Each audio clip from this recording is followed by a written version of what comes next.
Hey, hey.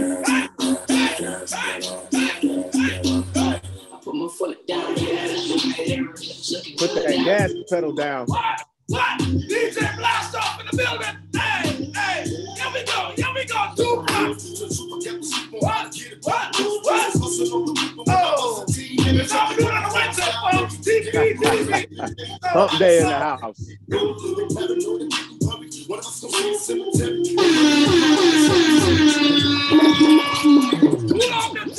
Good sir. Pull up the tunes. Yes, DP, this my brother, good sir. AKA the Speed Doctor over there is my partner in crime. TV, Clutch Payne here. We back with another episode. Let's go. All right, let's get a little bit close and personal, folks. Let's bring you in. Look at that, folks. I'm bringing you live TV here now. Here we go. Let's dive into this. Give me 1 second.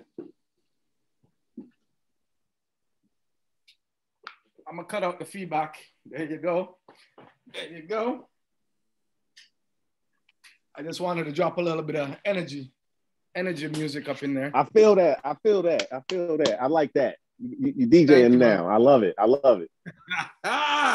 So a lot of drugs going on up in the place. Let's touch a topic on the drug situation.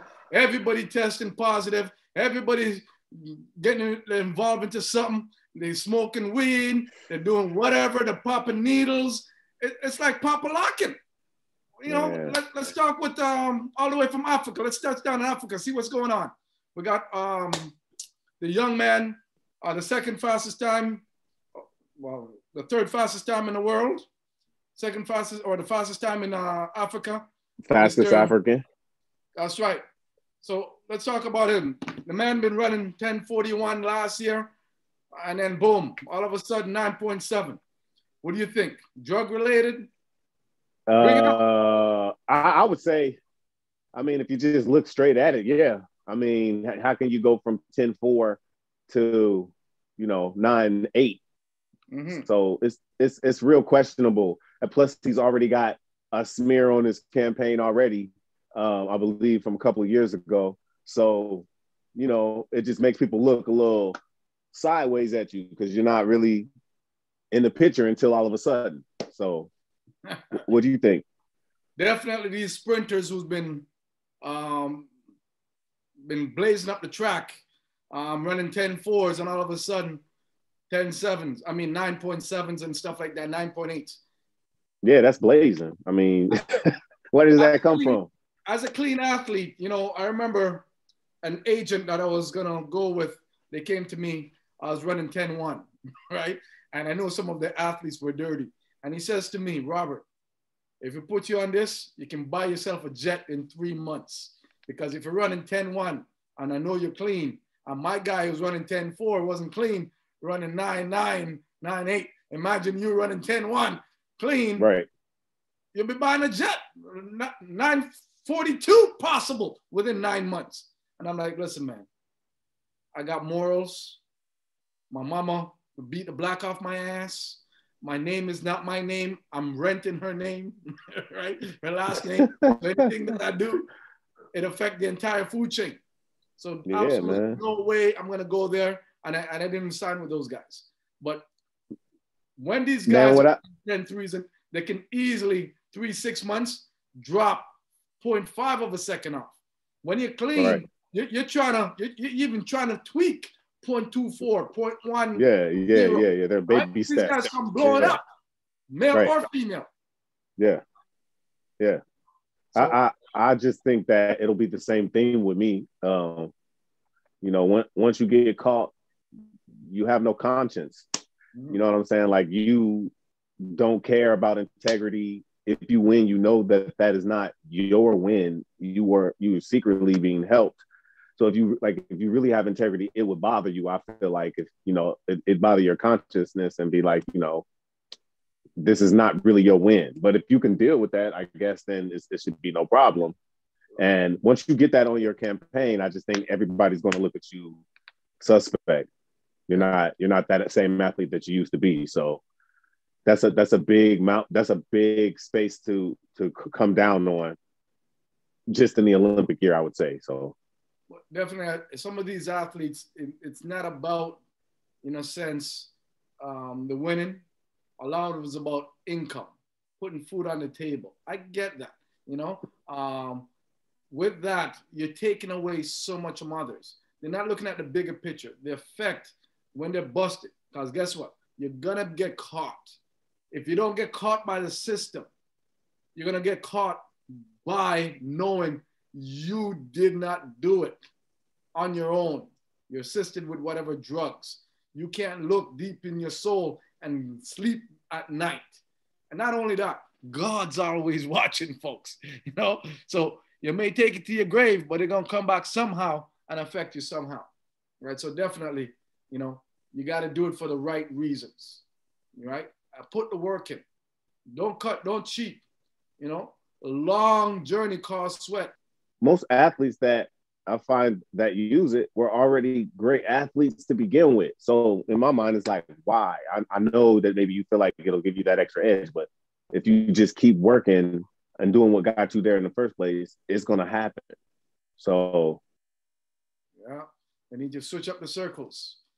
When we're looking at Trayvon Bromell, hopefully I catch his name properly. That was right. That was right. You know, finishing up the season, a long season, 9.75. That's blazing. I would have liked to see that in a medal position at a major championships. So what do you think that's going to do for his confidence and preparation going through to 2022? The world's going to be in the United States. It's going to be in Oregon, one of the fastest track. The media center of the world is coming to the United States. You think he can use that to deliver, or he's going to be in trouble with Fred Curley and some of these guys are knocking on that door? Man, if he stays healthy, he's going to do the same thing that he did this year, except I think he'll be ready because, I mean, multiple races on the same track. You know, you already can run really fast on the track. I think he just kind of bothered with himself that he didn't run the time that he wanted to at the time that he was supposed to, but he was still able to finish the year with one of the fastest times or the fastest time this year. And that's something to be looked at. You know what I'm saying? I think USA, we so quick to throw our athletes away when they have off races, but that doesn't mean that they're still like not beasts. So I still think that he'll be definitely ready, and he's going to be running at home. So I definitely going to put that in the bank right there. He's going to be one of the sprinters that's going to get down again next year at the World Championships. Well, for him, I'm hoping he can pull off a medal, but at the end of the day, he's gonna have to give me big stuff because in the last couple of years, he's not the podium status guy where I'm used to in the NCAAs and different stuff like that. So he's going to have to bring his game up because it's not going to be an easy victory for him. You know, his 9.75, he's got to be consistent at the right time because you got Coleman coming back. You've got the young kids coming up, Fred, all of those guys coming up, and they're looking to run PBs. Andre, these guys are looking to run 9.7s or so. I mean, yeah, he's got, I mean, just so you regular U.S. sprinters that's just hunting him down just because, you know, there's multiple things you're going for. You're going for world and team and all this, but you still got everybody chasing you from USA. So he's still got to deal with Ronnie Baker and Bednarik, and he's running for his life. That's the problem. When you start to become one of the fastest people, it's more pressure on your back. So I just think he just needs to just calm down, relax, and we in there. Yeah. As for Fred Curley, he's ranked number 1 in world ranking by points in the 100 and the 200. What does he have to do to be able to showcase that and stay number 1 and complete that in 2022? Being not only world ranked, but we want the world times with the medals. Right. What do you think he has to do differently or to step his game up to break through that little piece of? I would just say, you know, I would like him to continue to just run as many sprints as possible, like how he left for the 400 and now he's running the 100. Like, focus. You still need the 400 in you for your endurance, but like focus more on those short sprints with big people's names in them, because he's a force to be reckoned with in every single one of those events. He can actually be ranked one or two in the 1 and the 2 easily.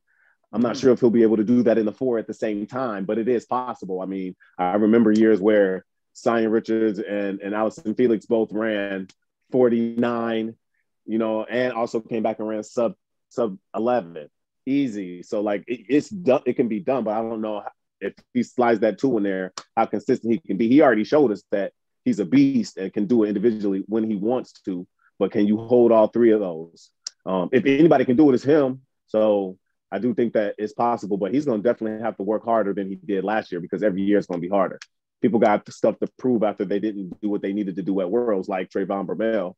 Yeah. So he's got to work a little harder, but I do think he's there. He's another one that I do put in the bank that he's going to be another one of America's #1 sprinters next year. We spoke about in a previous template about, is it the right time to switch coach? We spoke with Jerome Blake. When is it right? We understand and learning that shoe company also changing the game of how athletes and coaches pair up. With what's going on with Elaine, Thompson, the Jet, here Jamaica, you know, with the potential leaving Nike and leaving her coach, the man who's built her to the level, to go now, rumors to train with her husband, is now help coaching her and all that stuff. What's your thought and perspective on that transition for her as the world's fastest woman alive? I mean, obviously you don't want to leave the person who got you there. I mean, that's all of your keeping your head down and just driving and grinding while you know you're behind the scenes with the person who got you there. That's really, I mean, that's telling, because normally what I normally say is you don't want to be anywhere where you're mentally not you're not happy. You can have everything you want at the training facility. They could get you as far as you need to go, but if mentally you're not happy, that does affect you when you run.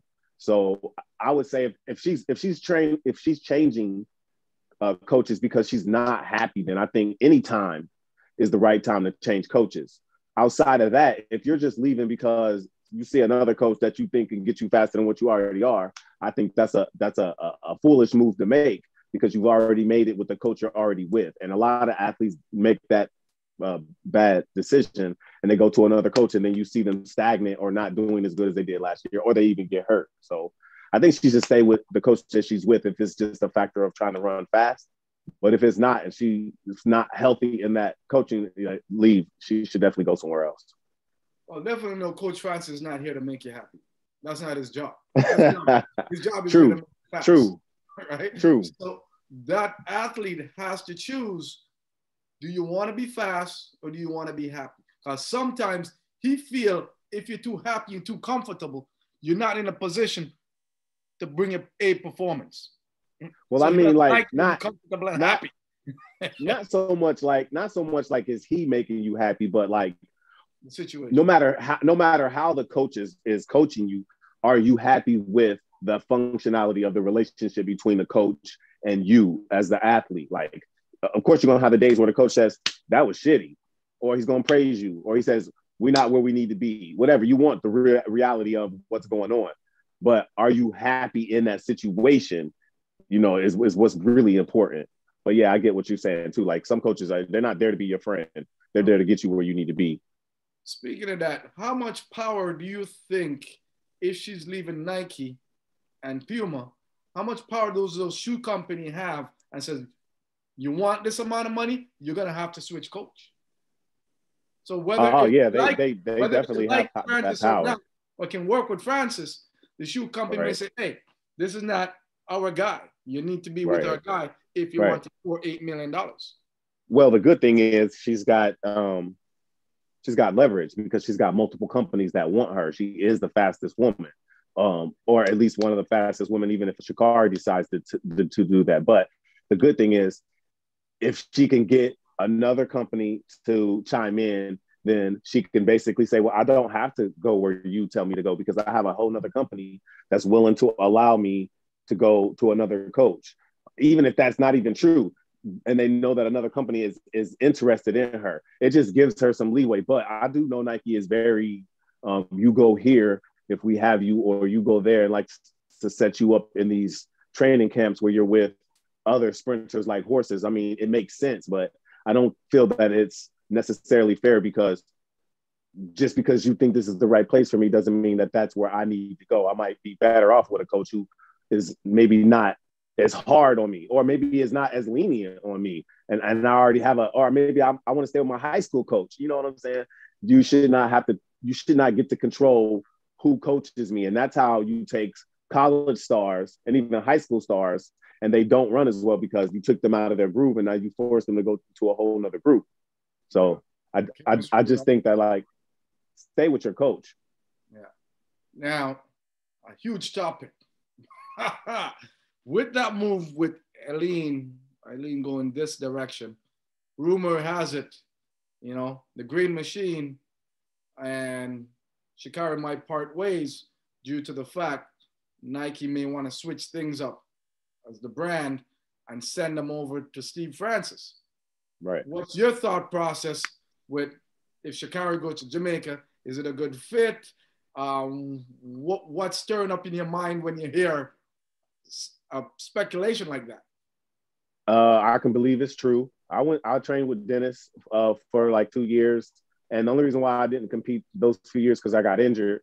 And there were several athletes that were like coming through, and while other athletes were leaving, he had a nice big group, but there was a lot of movement going on. And so I do get how, like, you try to train in group and it didn't work for you. I think Sha'Carri's going to be just fine. I mean, it's not her coach, it's her. I will say that Dennis Shaver coached the hell out of her at LSU. But now that she's left him, I think she would do well if she even went back to him. But now that she's left him, I think even if she's trying to find her final place where she's going to end up, it's her. It's not really her coach. Yes, her coach is going to mold her, and we'll see the outcome and however she does, positive or negative. But Sha'Carri is her own entity and is going to do well regardless. That's why people don't understand. She ran 10.6 earlier in the year. If she got hurt right after that and nobody talked about it no more, she still would have this elite status because she's ran a time that no other woman has ran in a long time, even though Elaine and Sharika and Shelly Ann have ran all these times. She's still sitting up there. So I just think the controversy just put a light on that. But if she's not happy, go wherever you need to go. I think she'll be just fine. I do think Nike's going to put a hand on her and say, okay, now we want you to go here. But I don't think that it's going to take her her competitiveness or what she does as Sha'Carri away at all. So I'm down for it. If you want to leave, go ahead and go somewhere else. Well, it'll be exciting to see her drop down in Jamaica, touchdown. But it's going to ruffle some Jamaican feathers, that's for sure. But at the end of the day, you know, she has the ability, if that's going to happen, to be coached by one of the greatest coach of all time. All three ladies or more, he's taken and consistently have them in that plateau. If you look at the ladies section of the last, 4 or 5 Olympics, World Championships, Steve Francis girls are. Yeah. Right? So to be the ability to say, hey, I've got some talent to work with from the beginning because Steve Francis has been developing. Now I've got some talent. Let's see how far I can take that. Don't forget, Shelly Ann is what, 5'5"? 5 feet, 5'1"? Right. Sha'Carri is what, 5 feet, 5'1"? Right. So if you can duplicate that, and the younger Shelly and the younger Sha'Carri, right? You're talking about consistently 10.6, 10.50 something by next year. Consistently. That's the key because he's got a younger, more fiery person than Shelly Ann at Shelly Ann's age. So imagine to get her in a boat. Yes, Jamaica gonna be pissed. I think that it wouldn't be hard at all because the majority of us who get to that elite level are training with our competitor anyways. Right. Half the people that train together will get to the finals together, maybe 1 or 2 of them or 3 of them anyways. I just think will they be able to get along and train together? Because if they do, it's over. The 3 girls, they start training together, it's over. Them 3 right there, it's over. Because we've seen it done many times before. Like even if you look at Bobby Kersey, He had Allison Felix, Jenny Crawford, Dawn Harper. He had so many girls come out of there that they were all trained. Sydney McLaughlin, they were all training together. Iron sharpens iron. So if that girl goes over there to Jamaica and touches down and is able to get something going, it's over. How old is she? She's only like 20, 21. 20, it's over. 21. Yeah, it's 21. Over. Now, do you think USA is going to be upset and look at it as a traded that you're going to a Jamaican coach? And do you think Jamaica is going to lose it? Says Coach Francis is trading. He's a trader to Jamaica. You're training an American to beat the Jamaican girl. It's going to be fireworks in 2020. I do think it's going to be crazy, but I think you have to understand, like, you coach in this situation, yeah, it's going to be political. It's going to be hella political. But in the situation, you coach your athletes to win. Yeah. Now she ain't going to be running for Jamaica. As long as she stay running for America, I think the feathers can be ruffled, but we'll be straight. But if she gets over there, it's probably going to cause Jamaica to be in a little. Are they going to love her either way? What's going to happen at Penn Relays though? Well, they'll learn. Well, put it this way. It's an advantage move for Sha'Carri because if she goes in the camp, he's coach Shelly Han, he's coach Sharika, and he's coach Elaine Thompson. He knows the mental and all the little pieces to punch at the right time. So in a sense, Sha'Carri going to have all the advantages, right? Yeah, especially she's the youngest too. I'm telling you, he might have to pack. They'll have to tell him to pack his bag in Jamaica because if my girl come and win and beat them girls, Steve Francis is gonna have to touch down to the United States and get a Florida house. I'll tell you what. If she trains with Shelly Ann, she will catch Elaine because if she can get her start together like Shelly, oh man, that record's gonna be broken. And she's running with Elaine, and they're all pushing each other. Yeah, that record's gonna be broken. With each other. They're all left the camp. It's going to be only Sha'Carri and whatever the new group. No, I just mean like when they compete. Yeah. Yeah. Somebody's going to be pushing. I feel like Elaine didn't break the record because she started running by herself more. Even though she was running 10.7s, Shelly wasn't there to give her that extra. Yeah. So as long as they still running against each other, they're going to be pushing each other. 2022. Make sure you get your tickets, baby. It's going to be hot. They're coming in That's hot. You got the hookup. Yeah, Oregon's going to be hot. 40 degrees. We're ready to go on the West Coast, baby. I'm ready. Well, definitely. It was a pleasure working with you and talking to you today. I love the excitement. I love the energy where we're going.